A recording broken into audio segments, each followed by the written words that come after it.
consumer protection ethics issues, moral standards for developing good business relations with consumers, consumer rights, and alternative approaches to the explication of the norms of consumer protection.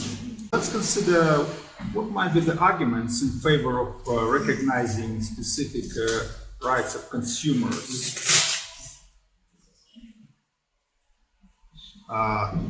First of all, I'd like to draw attention to the fact that most of the advocates of consumer rights argue that there is an asymmetry of power that is displayed in the interactions between consumers and business organizations or corporations or producers, manufacturers, sellers and traders. And due to this asymmetry of power and knowledge, the interaction between consumers and business organizations will naturally tend to be to the advantage of the corporation. So the asymmetry or the imbalance of power. And the argument goes as follows. If any regulations or restraining influences are absent, corporations, of course, make their decisions that are likely to ignore the interests and the welfare of consumers, and they will be aspiring for maximizing profits, reducing costs, and they are likely to do that at the expense of the safety and quality of products.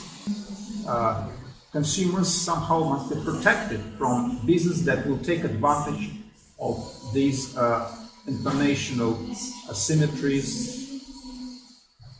or of the lack of knowledge and expertise. And you know, most of the legislative initiatives over the years either prohibit what is considered to be anti-consumer behavior or provide tools to consumers by which they may force companies to address individual or sometimes group grievances to products and business practices. Let's consider some of the most typical cases of anti-consumer behavior. Dangerous and risky products, for instance. You know, product injuries make up one category of costs imposed on unwary consumers.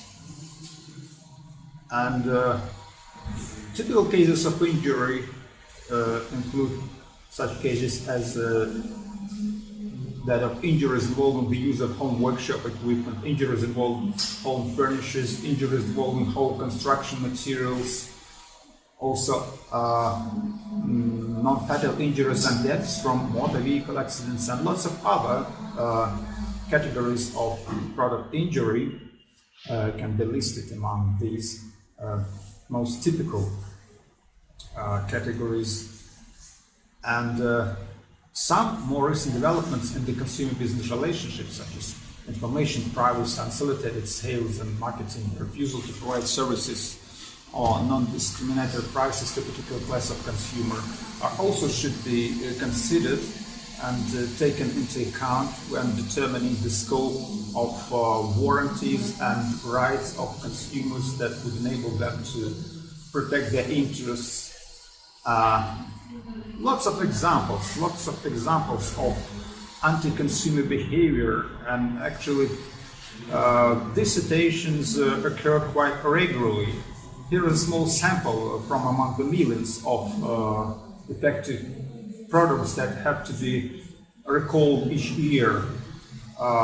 In January 2010, Toyota issued a second recall in 3 months for various models of Toyota and Lexus cars because there were problems with faulty pedals and floor mats that in some cases led to sudden and unintended acceleration.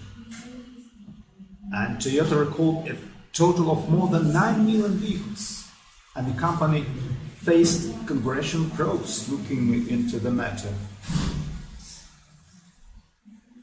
And in 2010, the United States Consumer Product Safety Commission issued a recall of Greco's Harmony model of high chair. That's another example, because the chair design was deemed unsafe because approximately 1.5 million high chairs were recalled in response to the reported 24 injuries. And then Greco recalled approximately 1.5 million stallers due to finger treatment amputation and laceration hazards. Secondly, consumers might also bear the cost of deceptive selling practices. Deceptive selling practices are widely spread.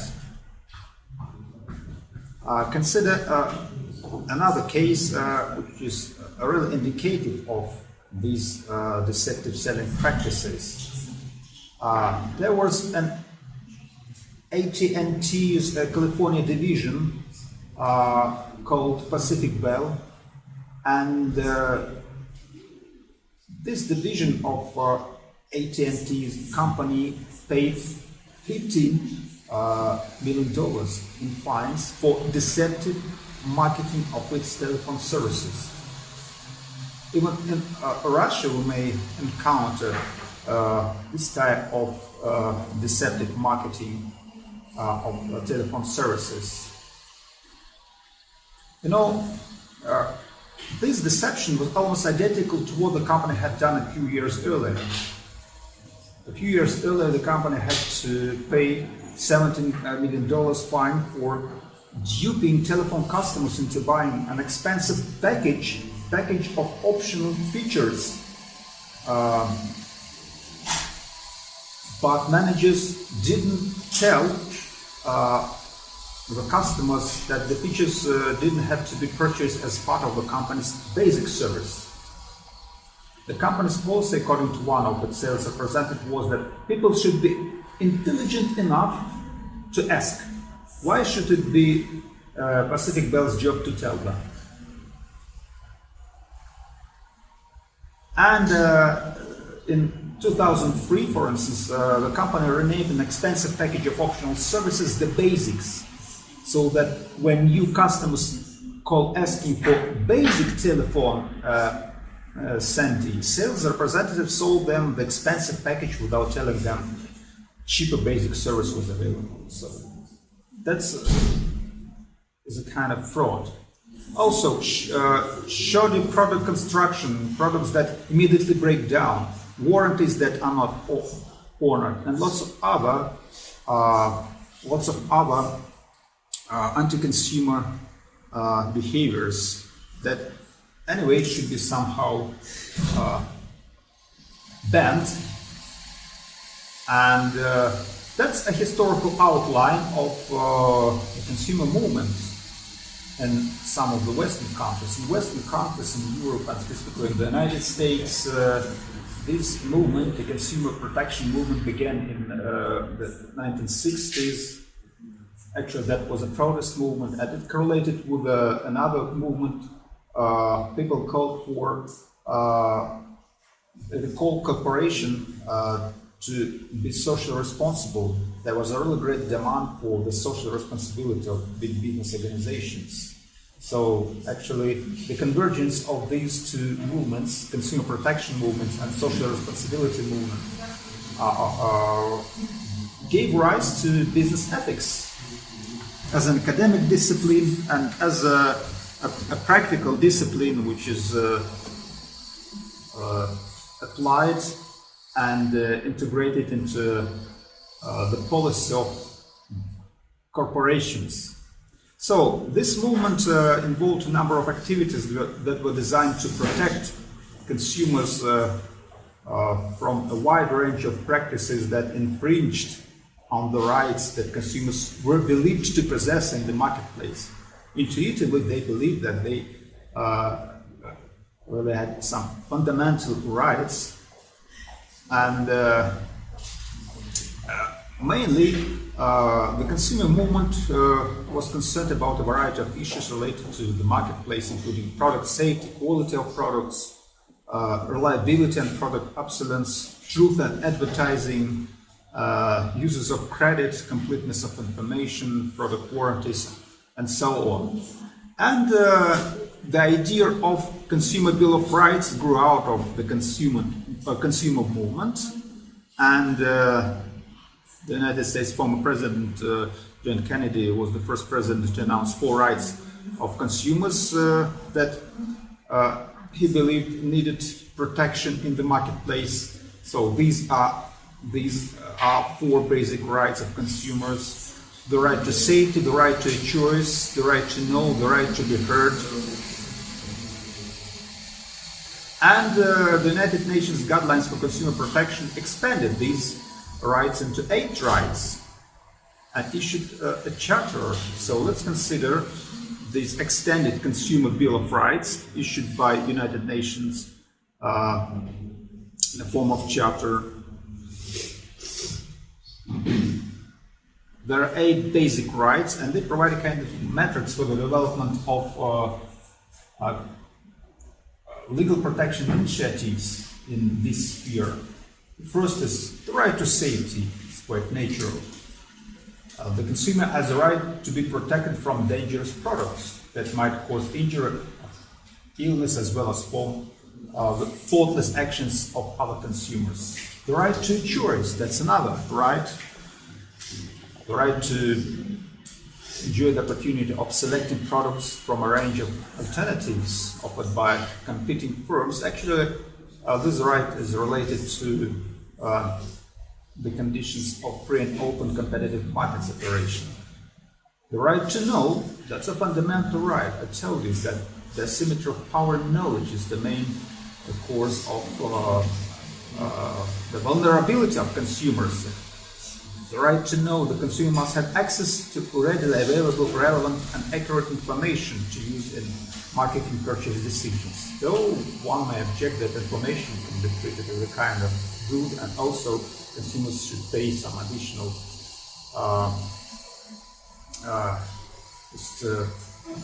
prices for getting this information in order to make rational choice. The right to be heard, to find someone who will respond to legitimate complaints about abuses taking place in the market. The right to recourse and redress, now we know that this right is recognized and is incorporated into consumer protection laws. The right to education, that's another very important right. So consumers must have access to educational programs that help them understand and use the information available in the marketplace. But actually, it is almost impossible to get the knowledge of all the aspects of the technology of production. A rather great variety of technologically complex goods that we use in our everyday activities, and the right to representation and participation. Just compare these set of rights with those rights that are officially recognized in the Russian Federation's consumer protection law. There are at least 5 basic rights, you see. Once again, to be informed, to be warranted with regard to the quality of products. Product safety is also a standard. The right to education is also recognized, and the right to be compensated in case of injury or some other harm which is likely to be brought about by products not meeting the standards of safety and quality.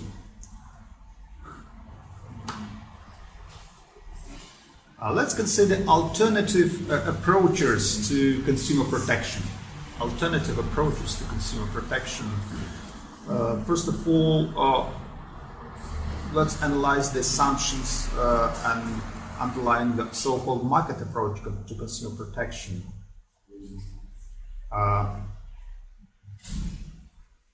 It is sometimes argued that consumers will be protected from injury by the operations of the free market. And of course, we should be somehow responsive and reactive to the arguments of the proponents of free and open market competition, to the non-liberal economists. They put these arguments forward and they try to justify their views, in most cases critical views, in sphere of consumer protection ethics, in sphere of social responsibility of business, just to recall Milton Friedman, and in sphere of workplace activities. They argue, for instance, that it would be wrong to take special care of the safe and healthy work environment. So the same arguments, are almost similar arguments, are used to in support of the view that we should rely solely on the effects of markets. Consumer safety can be provided efficiently through the free market, because sellers must respond to consumer demands if they're to make a profit. So if consumers want products to be safer, they will indicate this preference in markets by willing paying more for safer products and showing preference for manufacturers of safe products while turning down the goods of those who make safe products. So if consumers want safety, the market will provide it and sellers will price it according to how much it costs to provide it and how much consumers think it's worth. And on the other hand, if consumers don't place a high value on safety and demonstrate neither a willingness to pay more for safety nor a preference for safer products, then it is wrong for government or agencies that regulate this sphere of relationship between producers and consumers to force manufacturers and traders to build more safety into their products and provide warranties of the safety and quality of the products. So, the proponents of this market approach argue that that forcing manufacturers to provide more safety than consumers want increases manufacturing costs, and this in turn leads to higher consumer prices. And that means that manufacturers have to invest society's resources where there is little demand, and force consumers to pay prices that unfairly charge them for a product work they don't value. Of course, there is some justification for this view, and this argument may seem valid, though it is abstract. Let's try to criticize this argument. So, according to this market approach in general, only consumers can say what value they place on safety. Consumers should be allowed to register their preferences through their free choices in markets, and consumers shouldn't be coerced by businesses and governments into paying for safety levels and quality levels they don't want. Critics of this market approach claim that the market approach assumes consumer markets are perfectly competitive, but in fact they are not. We can claim that markets are fair and efficiently maximize utility and provide just and rational allocation of resources if they have a set of characteristics. Consider the characteristics of free and open competitive markets. There are these 7 basic characteristics or features of perfectly competitive free markets. There are numerous buyers and sellers, none of whom has a substantial share of the market. So that's an ideal situation, that in most cases we face market dealings under the conditions of some monopolized share of the market. Also, oligopolies are widely spread in most economies. All buyers and sellers can freely and immediately enter or leave the market. Every buyer and seller has full and perfect knowledge of what every other buyer and seller is doing. The goods being sold in the market are so similar to each other that no one cares from whom each buys or sells, and the costs and benefits of producing or using the goods being exchanged are borne entirely by those buying or selling the goods and not by any other external prices. And all buyers and sellers are utility maximizers. They're rational-minded persons, and each person tries to get as much as possible for as little as possible. And that is the precondition for making rational decisions. And no external parties, such as the government, regulate the price, quantity, or quality of any of the goods being bought and sold in the market. So, you see, that is an ideal model. That is an ideal model. So, in fact, buyers are not always adequately informed about the goods they're buying. And buyers are not always rational, and the most decisive argument is that most markets lack some of these characteristics that are essential to perfectly competitive markets. So, criticizing this market approach, many consumer markets are not competitive. Instead, they are monopolies and oligopolies. And sellers can manipulate price and supply. So we cannot rely on the market forces and claim that these market forces and supply and demand correlation provide all the warranties for safety, freedom from risk and value. For example, the markets for automobiles, cigarettes, air travel, television, cell phones, gasoline, movies, health insurance, wireless phone services, pharmaceutical, drugs, computers, television entertainment, they're all oligopolies. Yeah, we can consider advantages and disadvantages of monopolies. Pay particular attention to the disadvantages of monopolies: high prices for consumers, less incentive to cut costs, less inventive to innovate and invest, decline in consumer surplus, sometimes productive inefficiency, and potential diseconomies of scale. The exercise of monopolistic power that is likely to undermine the sovereignty of the life of consumers and impact detrimentally on the well-being of socially disadvantaged persons. Less choice for consumers. Less choice for consumers. Consumers are often uninformed about the products. That's another factor. Products are so complex that only an expert can be knowledgeable about them. Specifically when we use high-tech devices, such as computers, laptops, smartphones, telecommunication facilities.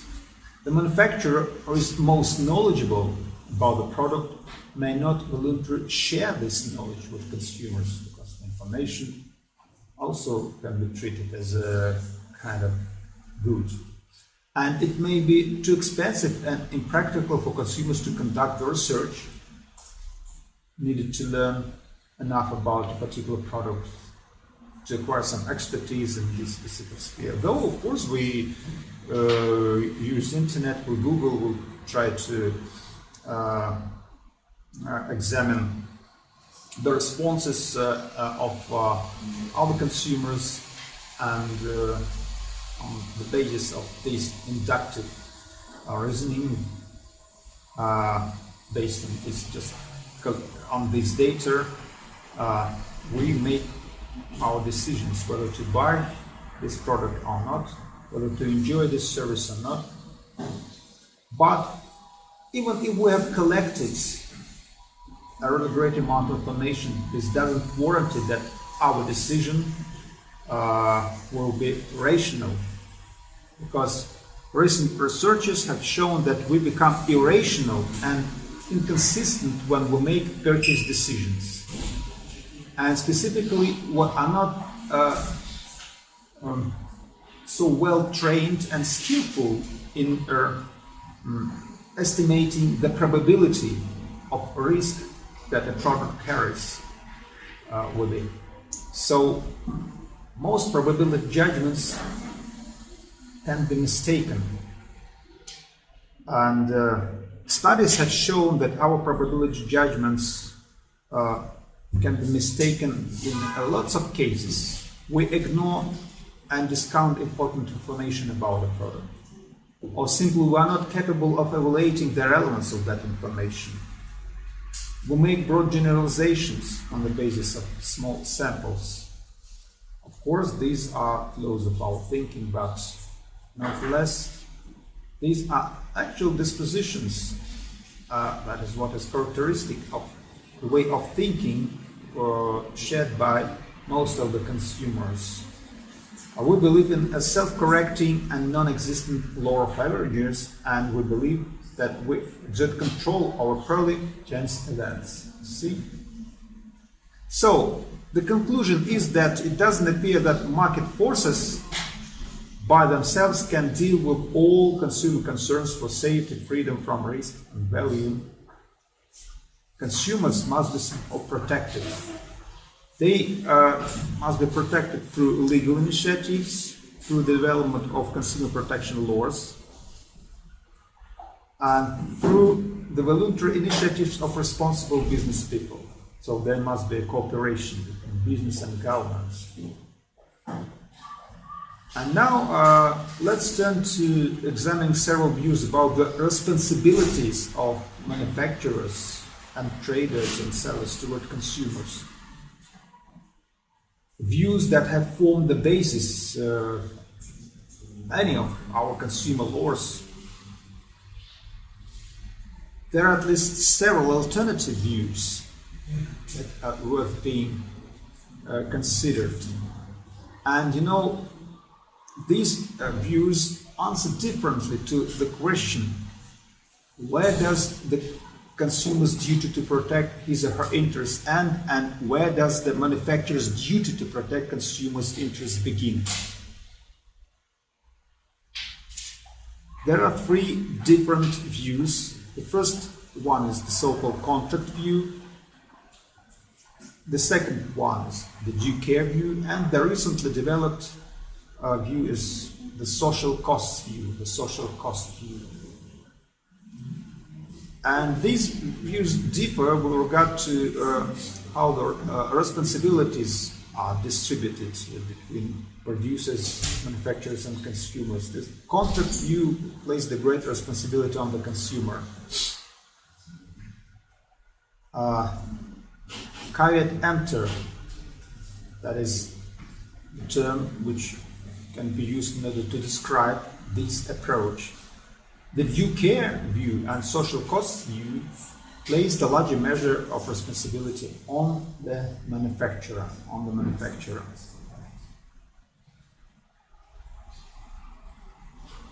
So let's consider the contract view of business firms' duties to consumers. To a large extent, it is similar to the contract view of the relationship between employers and employees. We have discussed that in our previous classes. So the relationship between a business firm, between a trader or manufacturer on the one hand and a customer or consumer on the other hand is essentially a contractual relationship.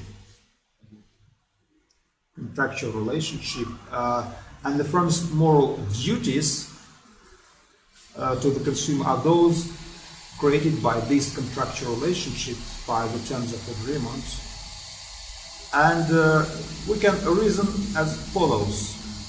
When a consumer buys a product, he voluntarily enters into a sales contract with a business firm.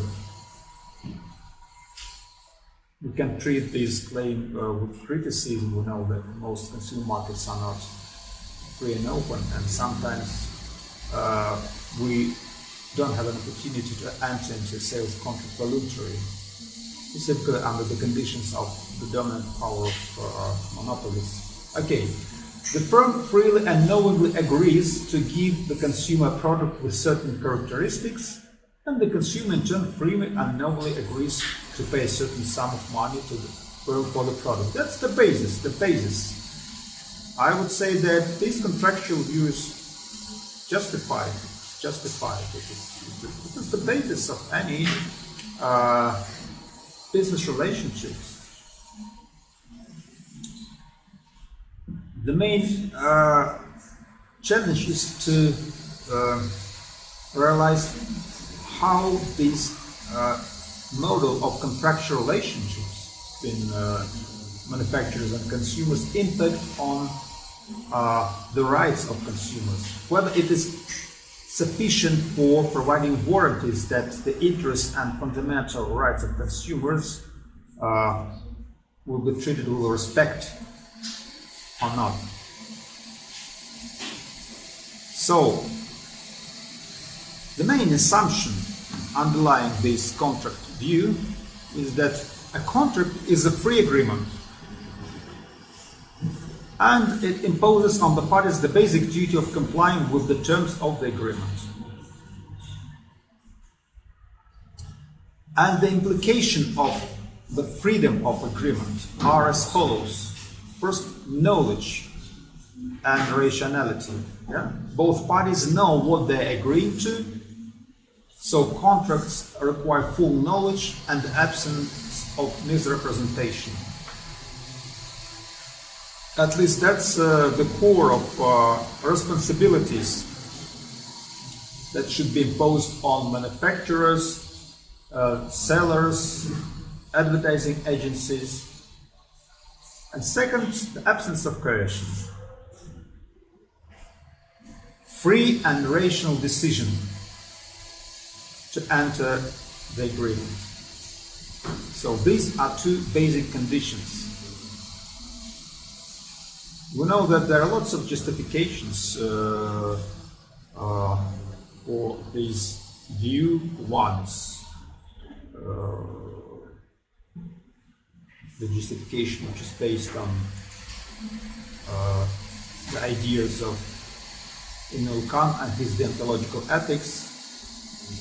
The person has a duty to do what the person contracts to do, because failure to adhere to the terms of a contract is a practice that cannot be universalized.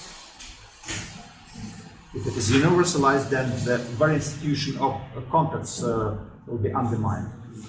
And such a practice involves treating the other person as means and not as an end, which goes against the third formulation of the categorical imperative. And John Rawls is famous for his theory of justice as fairness. He puts forward the idea that our freedom is expanded by the recognition of contractual rights and duties, and an enforced system of social rules that requires people to do what they contract to do will provide them with the assurance that contracts will be kept.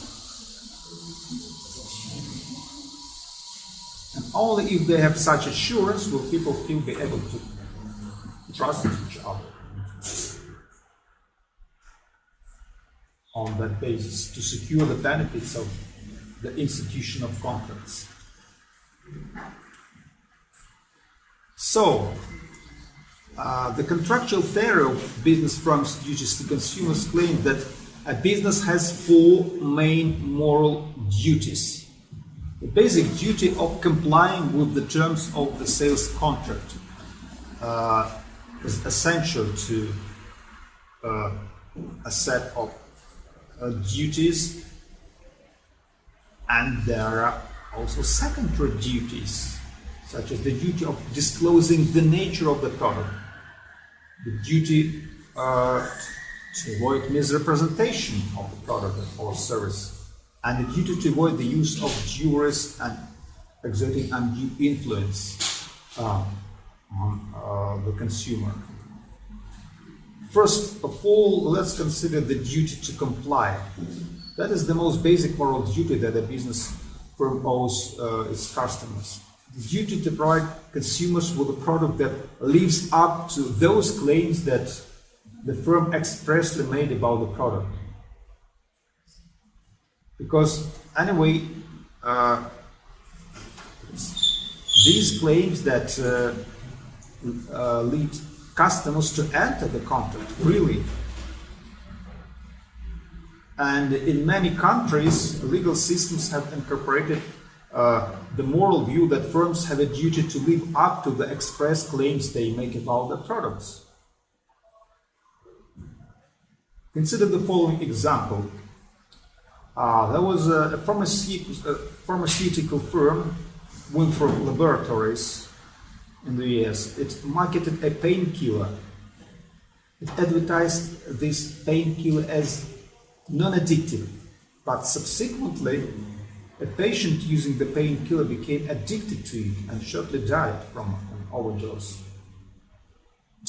A court found Winthrop Laboratories liable for the patient's death because although it had expressly stated that the drug was non-addictive, the company had failed to live up to its duty to comply with this express contractual claim.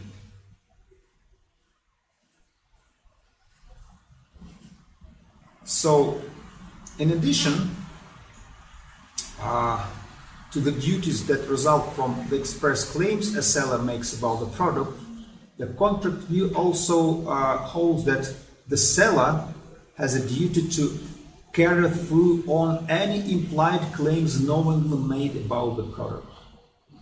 For example, the seller has the moral duty to provide a product that can be used safely for the ordinary and expected purposes. And these are the purposes for which the customer has been led to believe it can be used.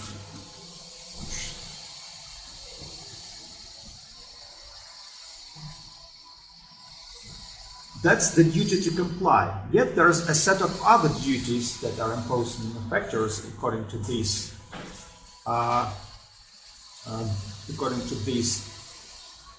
contractual view. First of all, providing some warranties of the quality of products. You know, Frederick Stuyvesant classified some areas of concern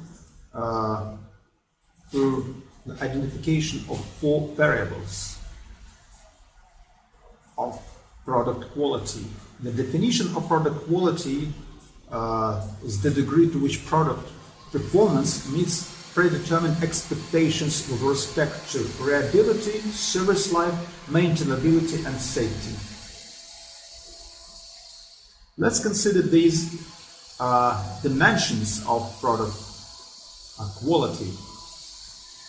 Reliability. These claims refer to the probability that the product will function as the consumer is led to expect that it will function.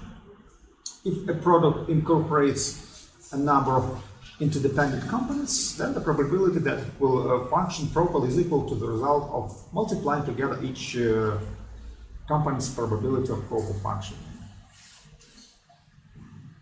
So the manufacturer has a corresponding duty to ensure that each component functions in such a manner that the total product is as reliable as it is implicitly or expressly claimed to be. The next dimension or parameter of product quality that should be warranted by the manufacturer is that of service life. Service life. Claims concerning the life of a product refer to the period of time during which the product will function as effectively as the consumer is led to expect it to function. Once again, the consumer is a passive agent, and the consumer is typically led to expect some product to function in a certain way. Of course, there is a set of assumptions. Generally, the consumers implicitly understand that service life will depend on the amount of wear and tear to which one subjects the product. And a more subtle factor that influences service life is the factor of obsolescence. Technological advances may render some products obsolete when a new product appears that carries out the same functions more efficiently. We observe the cases of obsolescence in the sphere of high-tech technologies, telecommunication devices, computers, laptops, smartphones. So the factor of obsolescence comes into play specifically in these areas. It can be seen clearly that the product has become obsolete because of the advances in technology. There may be also some purely stylistic changes that may make last year's product appear dated and less desirable. So, the sellers who know that a certain product will become obsolete, they have a duty correct any mistaken expectations and beliefs. They know bias will form concerning the service life they may expect from the product. So that is a real essential duty, and it is the substantial part of taking care of the product quality. Maintainability. The third parameter is the ease with which the product can be repaired and kept in operating condition. And claims of maintainability are often made in the form of an express warranty. For example, Whirlpool Corporation appended an express warranty on one of its products. And that's a quote from this express warranty. During your first year of ownership, all parts of the appliance except the light bulbs that we find are defective in materials of workmanship will be repaired or replaced by Whirlpool Corporation free of charge, and we will pay all labor charges. During the second year, we will continue to assume the same responsibility as stated above, except you pay any labor charges. So the main thing here is that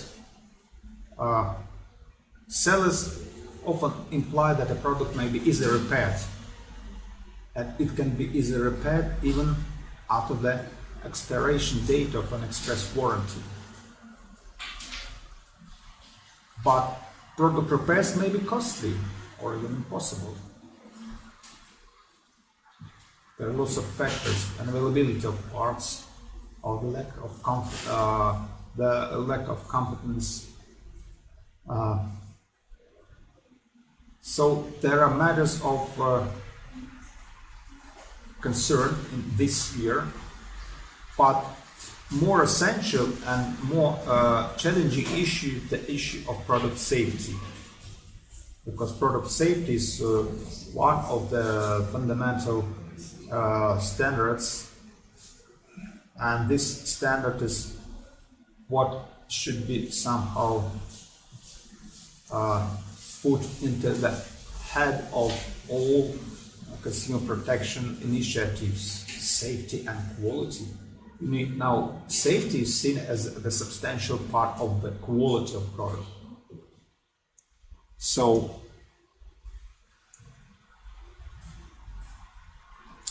product safety. This term refers to implied and expressed claims of product about the quality of product that refer to the degree of risk associated with using a product. Anyway, the use of virtually any product involves some degree of risk. We can take for granted the following statement: a product is safe if its attendant risks are known and judged to be acceptable or reasonable by the buyer in view of the benefits the buyer expects to derive from using the product. This implies that sellers comply with their part of a free agreement if the sellers provide a product that involves only those risks they say it involves, and buyers purchase it with that understanding. So questions of safety are essentially questions of acceptable and known levels of risks. Acceptable, known, or reasonable. How to explicate the concept of reasonable risk? For example, risks of bodily harm to users are not reasonable when consumers understand that risks exist, can appraise their probability and severity, know how to cope with them, and willing to accept them to get benefits they couldn't obtain in less risky ways. So that is a negative characteristic of reasonable risks. But risks may be preventable as well. And consider the cases in which preventable risks are not reasonable. These are the cases when consumers don't know that such risks exist. Consumers may be aware of such risks, but consumers may be unable to estimate the frequency and severity of those risks. Or consumers may not have knowledge how to cope with these risks. When risk is unnecessary, in that it could be reduced or eliminated at the cost in money or in the performance of the product, the consumers would willingly incur if they knew the facts and were given the choice. So, according to the contractual theory, the seller of a product has a moral duty to provide a product whose use involves no greater risks than those the seller expressly communicates to the buyer, or those risks the seller communicates by the implicit claims made when marketing the product.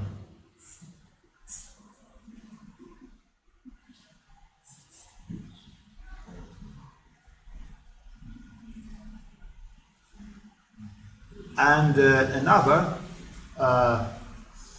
duty within the framework of this contract view of business firms' duties to consumers is the duty to disclosure. The duty to disclosure. You know, an agreement cannot bind unless both parties to the agreement know what they are doing and freely choose to do it. And this implies that the seller who intends to enter a contract with a customer or consumer has a duty to disclose exactly what the customer is buying and what the terms of the sales are, the terms of sales agreement. At a minimum, this means the seller has a duty to inform the buyer of any characteristics of the product that could affect the customer's decision to purchase the product. Actually, that is fixed as a legal norm, as a legal requirement. But sellers should also disclose a product's components or ingredients, its performance characteristics, costs of operation, product ratings, and many other standards. So lots of clusters of information should be made available to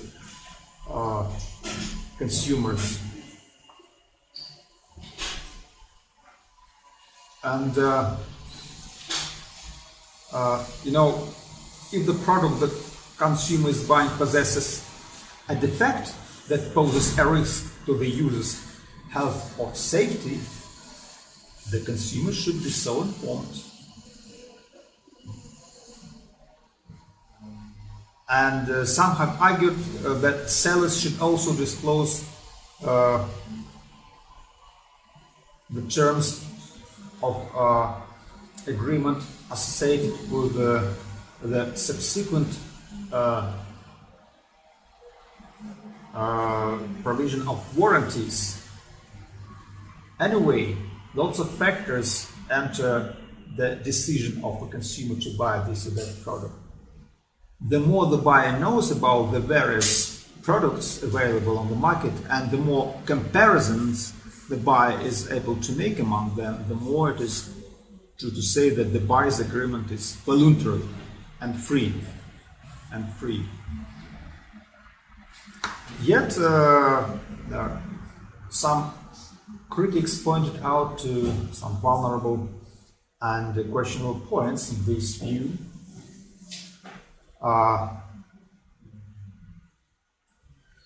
The information is costly. That's the argument. The information is sometimes treated as a product, and so the consumers should pay some additional price for the information about the quality of the products, about the potential risks, and about the warranties, and these actually determines some problematic situations in the interactions between manufacturers and consumers. Because the information on which a person bases a decision to enter a contract is rather different kind of entity from the product exchanged through the contract. And a typical consumer may feel himself to be treated unfairly, as if he's exploited, transformed into the means for the reproduction of value, for the increase of profits. Anyway, open exchange of information is the prerequisite for open and free competitive markets. And access to information is the precondition for making free choice and the precondition for entering trade agreement voluntarily. Another duty is the duty not to misrepresent, because anyway misrepresentation renders freedom of choice impossible, even more than the failure to disclose information. Because misrepresentation on the one is coercive, because the person is intentionally misled. So consumers are turned into the victims of deceivers. And misrepresentation is ethically wrong.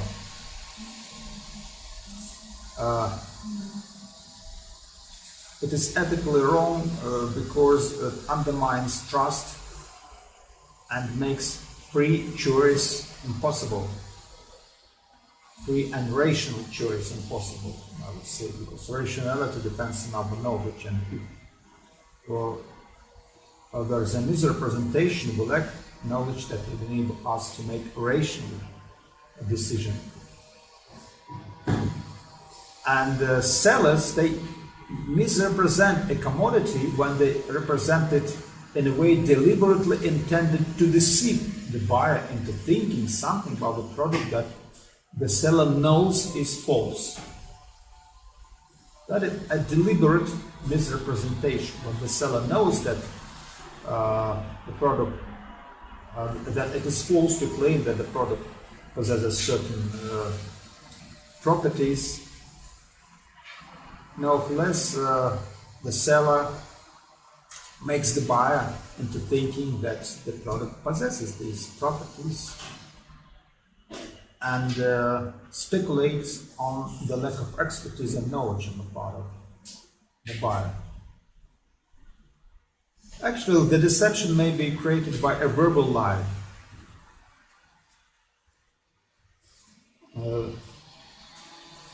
For instance, sometimes sellers offer used models but describe them as new.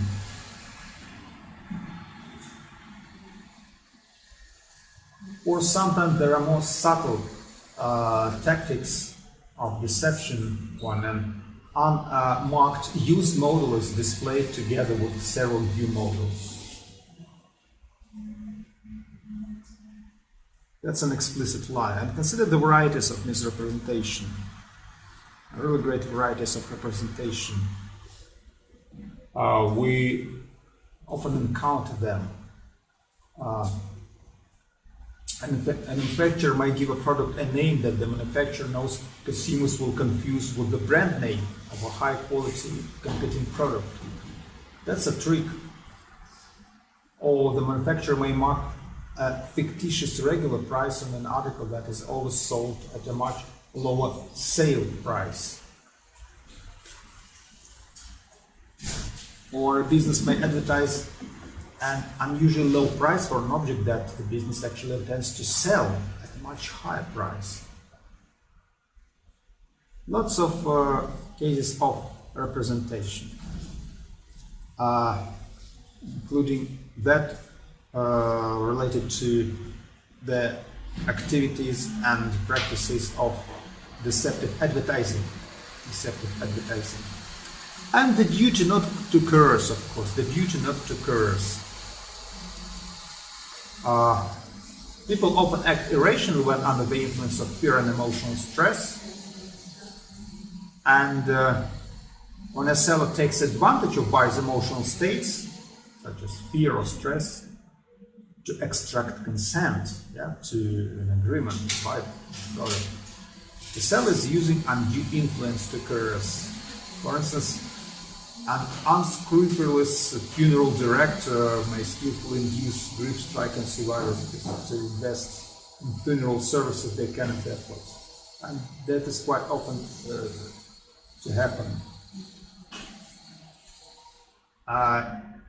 Entry into a contract requires freely given consent, and because of that, the seller has a duty to refrain from exploiting emotional states and the lack of expertise of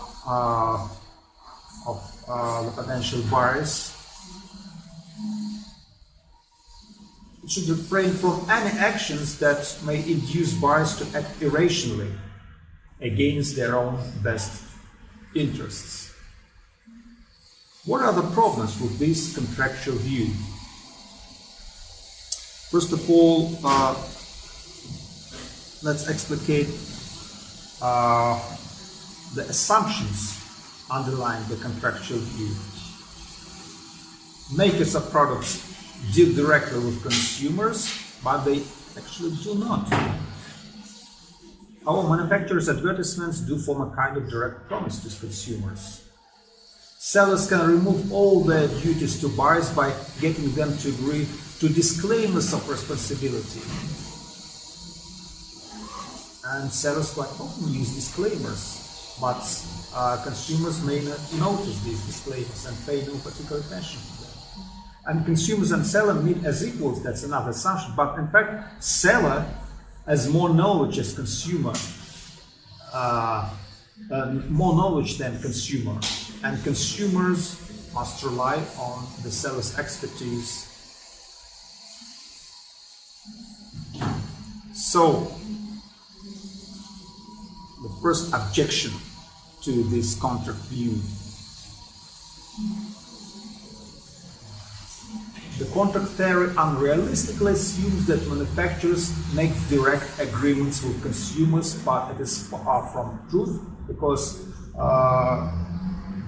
the consumer market works as follows. There is a series of wholesalers and retailers, and these wholesalers and retailers stand between the manufacturer and the ultimate consumer. So there is a chain which links together the manufacturer who sells the product to the wholesaler, and the wholesaler sells it to the retailer, and finally the retailer sells it to the consumer. But there is a response to this objection that manufacturers promote their products through their own advertising programs or advertising campaigns, and there are lots of promises supplied by these advertisements, and these promises lead people to purchase products from retailers, and retailers are seen as just like functional parts in these chain, functional links. They function as conduits for the manufacturer's product. So through these advertisements, the manufacturer forges an indirect contractual relationship not only with immediate retailers who purchase this product, but also with the ultimate consumers of the product.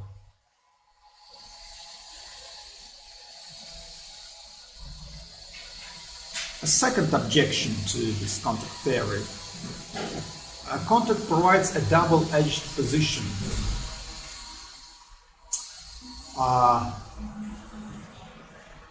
Any contract is a two-edged sword. If a consumer can freely agree to buy a product with certain qualities, the consumer can also freely agree to buy a product without these qualities. So freedom of contract allows a manufacturer to be released from contractual obligations by explicitly disclaiming that the product is reliable, serviceable, safe, and so on. And manufacturers put such disclaimers on their products, and so the contract fee implies that if the consumer has ample opportunity to examine the product and the seller's disclaimers of responsibility and voluntary consents to buy it anyway, the consumer assumes the responsibility for the defects disclaimed by the manufacturer, as well as for any defects the customer may carelessly have overlooked. These are the consequences. As if disclaimers can effectively nullify all contractual duties of the manufacturer, but this raises some questions about the appropriate and moral right distribution of the responsibilities between manufacturers and consumers. And the third objection to the contract theory, it is based on the criticism of the assumption that buyer and seller meet each other as equals in the sales agreement.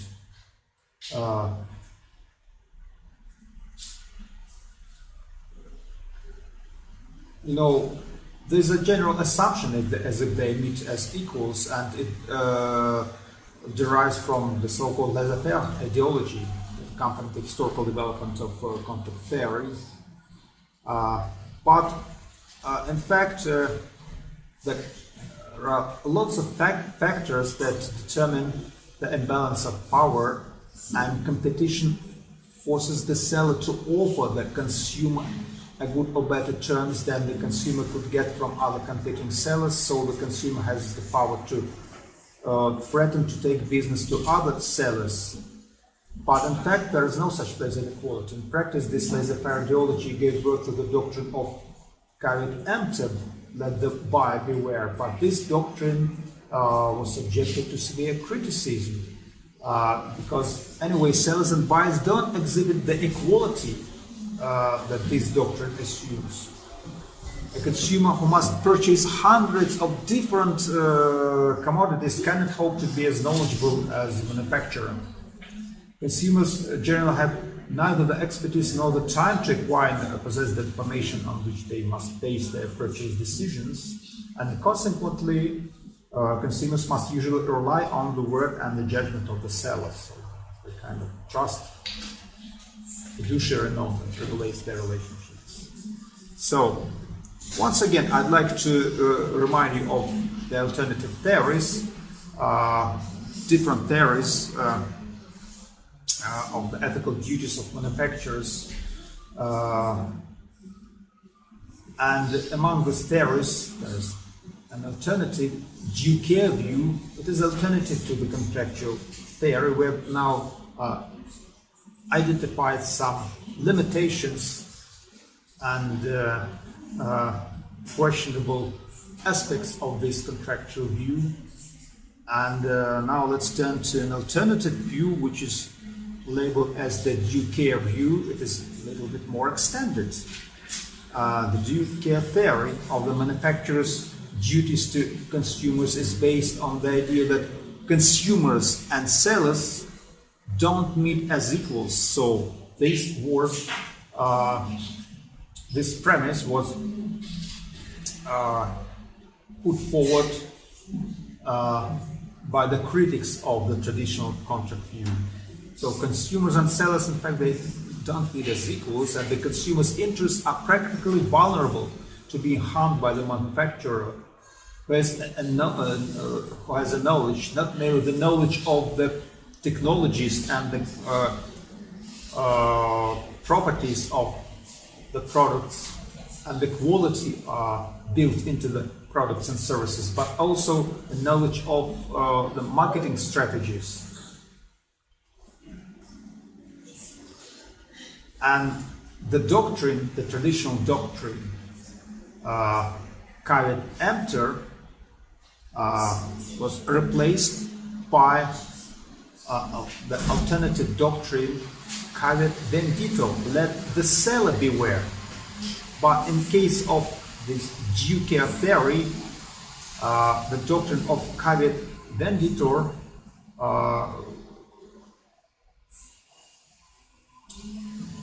was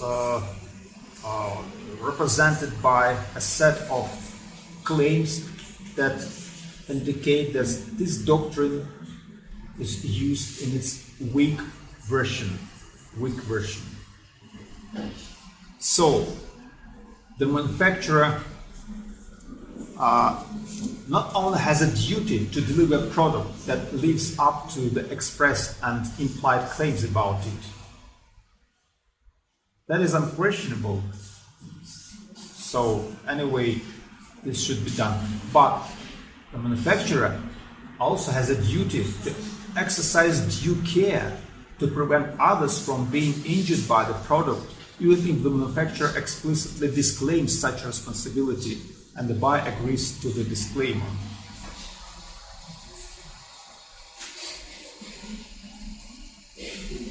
Consider a New York court decision. It described the advantaged position of the manufacturer and the consequent vulnerability of the consumer. It is said that today, as never before, the product in the hands of the consumer is often a most sophisticated and even mysterious article. Not only does it usually emerge as a sealed unit with an alluring exterior, rather than as a visible assembly of component parts, but its functional validity and usefulness often depend on the application of electronic, chemical, hydraulic principles far beyond the ken of the average consumer. Advances in the technologies of materials, of processes, of operational means have put it almost entirely out of the reach of the consumer to comprehend why or how the article operates, and thus even farther out of his reach to detect when there may be a defect or danger present in its design or manufacture. In today's world, it is often only the manufacturer who can fairly be said to know and to understand when an article is suitably designed and safely made for its intended purpose. So, from the standpoint of justice as regards the operating aspect of today's products, responsibility should be laid on the manufacturer. The due care view holds that because consumers must depend on the great expertise of the manufacturer not only has a duty to deliver a product that lives up to the express and implied claims about it, but also has some additional duties to exercise due care. And due care must enter into the design of the product, the choice of reliable materials for constructing the product, the manufacturing processes involved in putting the product together, the quality control, and the warnings, labels, and instructions attached to the product.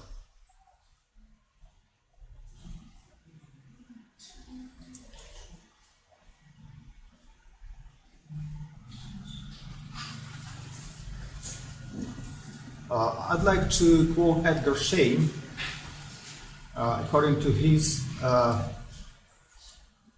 explanation of the main tenets of the due care theory.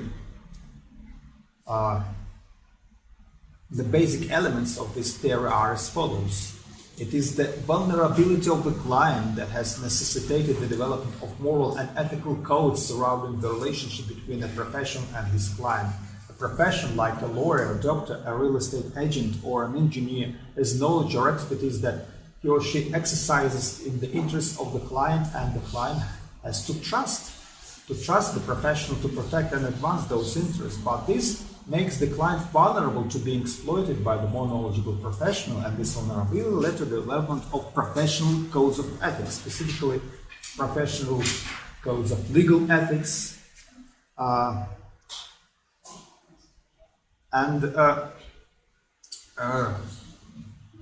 the consumer is likewise in a relatively vulnerable position relative to the manager of a company from which the consumer buys a product. Since the consumer lacks the expertise to adequately evaluate the product, managers have knowledge and skills that they exercise on behalf of the consumer, and managers, like professionals, must be charged with the ethical duty to use their knowledge and skills to serve and protect the interests of the vulnerable consumer. So, the duty to exercise due care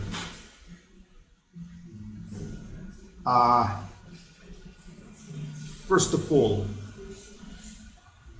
they can be presented in a form of a set of requirements. When designing product, research its risks and conditions of use, design its so risks are minimized, take capacities of users into account. That's the first requirement and imperative addressed to the manufacturers. In production, use strict quality control to eliminate defects and ensure materials and manufacturing don't add defects or risks. When marketing, provide users with information about using product safely, warn of all dangers, don't market to those unable to avoid risks. So manufacturers exercise sufficient care only when they take adequate steps to prevent some negative, detrimental, injurious effect that the use of their product may have on consumers. And have to anticipate who will use their product. Consider when a manufacturer is not morally negligent. A manufacturer is not morally negligent when others are harmed by a product and the harm wasn't one the manufacturer could have possibly foreseen or prevented. Nor is a manufacturer morally negligent after having taken all reasonable steps to protect the consumer and ensure that the consumer is informed of any irremovable risks that might still attend the use of the product.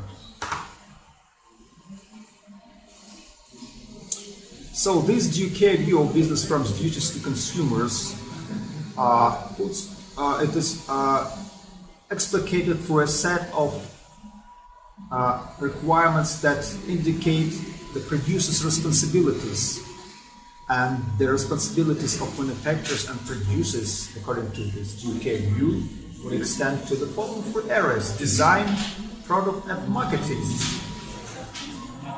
Design.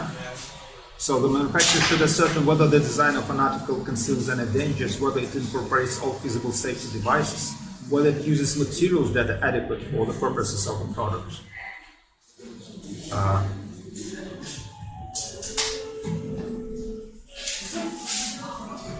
Production. The production manager should control the manufacturing process so as to eliminate any defective items, identify any weaknesses that become apparent during production, and ensure that shortcuts and substitution of weak materials or other economizing measures are not taken during manufacture that would compromise the safety of the final product. So there should be adequate quality controls. And finally, marketing. The manufacturer should attach labels, notices, and instructions on the product that will warn the user of all dangers involved in using or misusing the item, and that will enable the user to adequately guard against harm or injury. And these instructions should be clear and simple, and warnings of any hazards involved in using or misusing the product should also be clear, simple, and prominent. So these are the general requirements that are implied by the due care view of business firms' duties to consumers. Okay, that is all for today.